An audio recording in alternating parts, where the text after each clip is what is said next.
Good morning friend, मैं हूँ शत्रु अमरावती महाराष्ट्र से और वेलकम है आपका अपने चैनल गार्डनिंग विद उषा पे।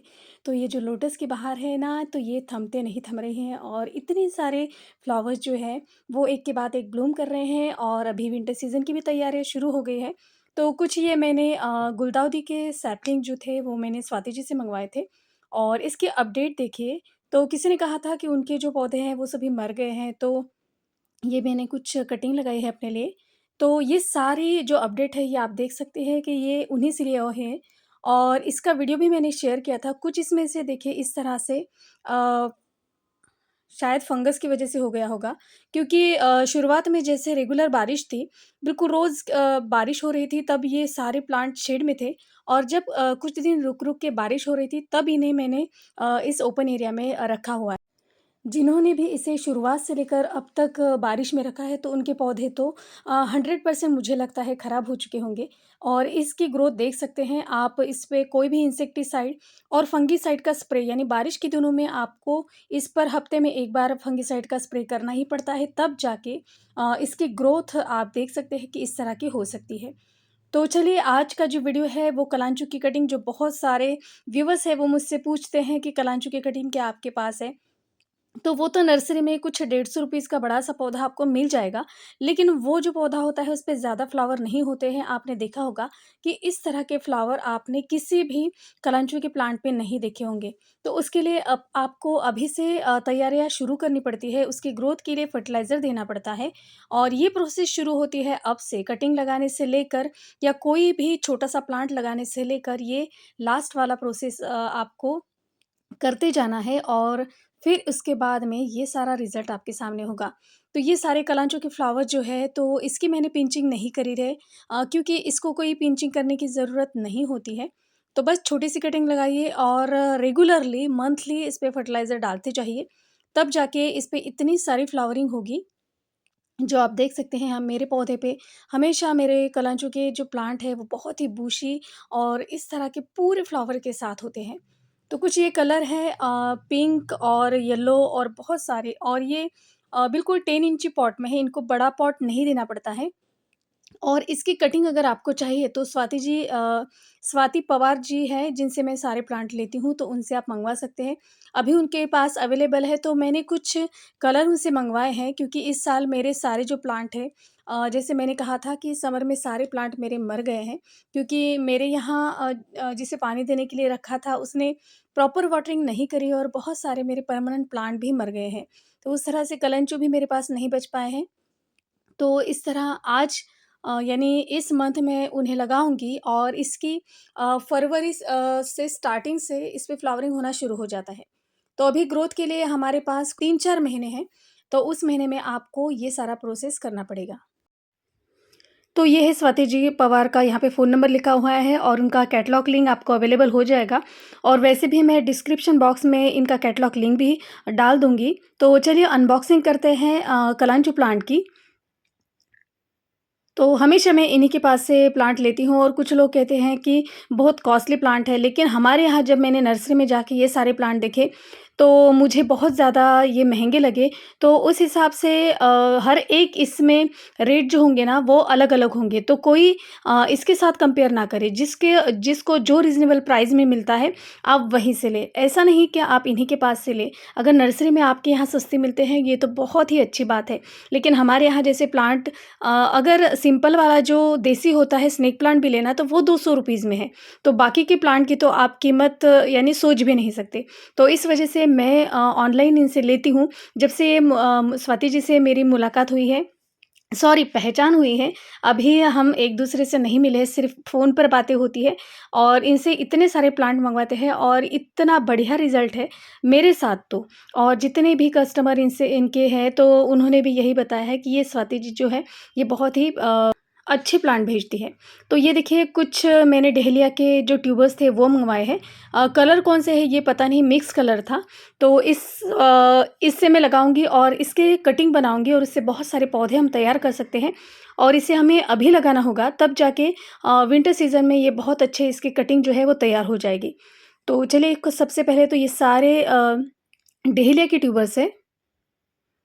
तो एक के बाद एक खोलते हैं और बहुत ही बड़े से और हेल्दी ट्यूबर है। तो कुछ 5-6 मैंने ये मँगवाए थे। ये देखिए,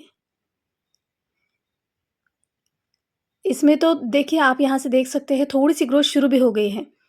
यहाँ से स्प्राउट निकलना शुरू हो गया है, तो ये होते हैं हेल्दी बल्ब की निशानी। तो सबसे पहले मैं इन्हें फंगिसाइड पानी में भिगो दूँगी 3-4 घंटे के लिए और उसके बाद ही इसे लगाऊँगी। तो ये सारे हो गए डहेलिया के अलग-अलग कलर के ट्यूबर्स। तो चलिए बाकी जो है उसमें खोल के आपको दिखाती हूँ कि कलांचो की जो कटिंग मैंने मँगवाई है, वो कैसे आई है। तो एक के बाद एक सारे खोलती हूँ। ये देखिए, मैंने एक-एक कलर की 2-2 मँगवाई हैं। तो जब भी आप कोई भी नया प्लांट लगाते हैं तो उसे देखते रहना चाहिए। स्टार्टिंग में तो जब तक वो अच्छे से सेटल नहीं होता है तब तक आपको उस प्लांट को देखना ही है और पानी बिल्कुल भी कम नहीं होने देना है। यानी एकदम से ज़्यादा भी नहीं पानी डालना चाहिए। सब लोग मुझसे पूछते हैं कि वाटरिंग कितना करें और कैसे करें? तो अपने यहाँ का जो भी मौसम होता है उस हिसाब से पानी का रिक्वायरमेंट होता है। मैं ये नहीं कह सकती कि रोज़ पानी डालो, यानी हमारे यहाँ इतनी धूप होती है कि मुझे अपने पौधों में रोज़ ही पानी डालना पड़ता है, क्योंकि मेरे छोटे-छोटे गमले हैं और धूप भी बहुत ही होती है। कोई भी सीज़न हो, हमारे यहाँ धूप बहुत होती है। इस वज़ह से मुझे एक भी दिन ऐसा नहीं होता है कि मैंने अपने पौधों को पानी नहीं डाला है। तो मुझे रोज़ ही पानी डालना पड़ता है, लेकिन किसी के यहाँ का मौसम ऐसा होगा कि जिनको रोज़ पानी की ज़रूरत नहीं होगी। तो ये सारे जो है ये सैपलिंग है कलांचो के, जो 2-2 मैंने मँगवाए हैं।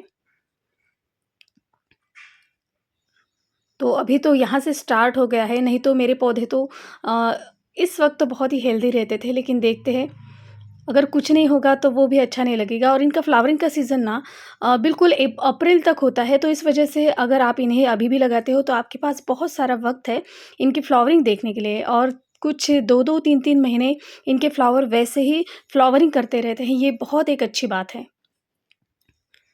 तो ये सारे हो गए हैं देखिए कलांचो की कटिंग।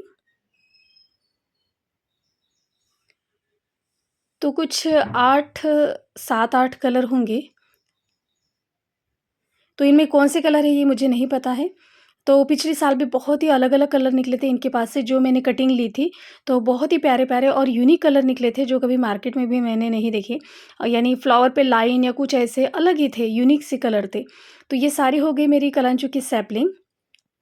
तो बहुत ही हेल्दी और अच्छे दिख रहे हैं सैपलिंग, आप देख सकते हैं। तो चलिए अब इसकी रिपोर्टिंग करते हैं।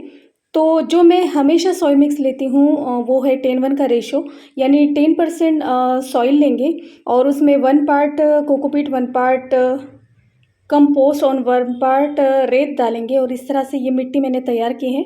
और बाकी जो भी मेरे पास फर्टिलाइज़र है वो सब मैंने एक-एक मुट्ठी इसमें डाल दिया है। और ये सारे जो है ये अभी कुछ 5 इंच के गमले हैं, तो इन्हीं में ये सारे प्लांट लगाऊँगी और एक इसमें जैसे 2 कलर है, तो फ़िलहाल के लिए अभी छोटे हैं इसलिए एक पॉट में 2 पौधे लगाऊँगी। सबसे पहले इसमें पानी डालूँगी और थोड़ा-सा जो है मैंने वो खाली रखा है गमला, क्योंकि इसके बाद इसे लगाने के बाद इसमें और भी सॉइल आनी चाहिए, इस वजह से इसको मैंने थोड़ा-सा ही भरा हुआ है। तो सभी गमलों में सबसे पहले पानी डालूँगी और उसके बाद जो भी मेरे पास ये है सैपलिंग, तो चलिए खोल कर दिखाती हूँ कि किस तरह की ये सैपलिंग होती है। तो विथ रूट होती है, ये देखिए। तो ये एक इसमें ये 2 पौधे इस तरह के आपको रूट के साथ मिल जाएँगे। नीचे के जो भी पत्ते हो जो मिट्टी से लगे हुए होते हैं, तो वो आप निकाल लें, क्योंकि वो पत्ते वैसे ही भी मिट्टी को टच करने के बाद यानी वो गलने लगते हैं, इस वजह से पहले ही निकाल लेते हैं तो अच्छा रहता है। तो किसी भी प्लांट की देखिए नीचे के पत्ते हमेशा आप निकालते रहिए। बस इसको इसमें ऐसे थोड़ी-सी जगह बने के इस पे ऐसे लगा दूँगी और ऊपर से थोड़ी-सी और भी सॉइल डालूँगी।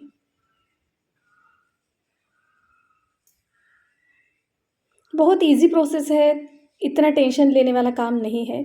इस तरह की अगर आप गार्डनिंग करते हैं तो बहुत जल्दी से काम हो जाते हैं और जब भी प्लांट आए तो सॉइल वगैरह सब तैयार रखिए, उसके बाद लगाना कोई मुश्किल काम नहीं है। तो बहुत ईज़िली मेरे काम हो जाते हैं क्योंकि सारा सामान जो है मेरे पास तैयार रहता है और ये सारे देखिए अभी मैं पौधे लगा दूँगी और आपके सामने ये सारे पौधे रिपोर्ट हो जाएँगे। तो इस सब प्लांट को लगाने के बाद इसे मैं शेड में रखूँगी। और कोई भी नया प्लांट जब आप लगाते हैं तो कुछ दिन शेड में रखिए। शेड में यानी एकदम बंद जगह पे नहीं, खुली जगह पे, और जहाँ पे इसको धूप ना लगे ऐसी जगह पे आपको रखना है। इसी प्लांट को नहीं, कोई भी नया प्लांट जब लगाते हैं तो 10-15 दिन तक तो आप उसे शेड में ही रखिए और उसके बाद ही हल्की सी धूप में लाइए और फिर पूरी धूप में आप इसे रख सकते हैं। तो जब भी बारिश हो, इन प्लांट को आपको बारिश में नहीं रखना है। जब भी बारिश हो इनको आप शेड में लीजिए, क्योंकि बारिश के दिनों में ही ये ज़्यादातर प्लांट जो है ये रूट रॉट होते हैं और गल जाते हैं। इस वजह से आपको इसे शेड में ही रखना होगा। तो इन सभी प्लांट को मैंने लगा लिया है और अब इसे रखूँगी मैं शेड में सॉरी। तो फ्रेंड्स, आज का ये वीडियो आपको कैसा लगा प्लीज़ मुझे कमेंट्स कीजिएगा। वीडियो अगर अच्छी लगती है तो प्लीज़ मेरे चैनल को लाइक और सब्सक्राइब ज़रूर कीजिएगा। फिर मिलती हूँ नई वीडियो के साथ, तब तक के लिए bye bye. Happy gardening, stay safe.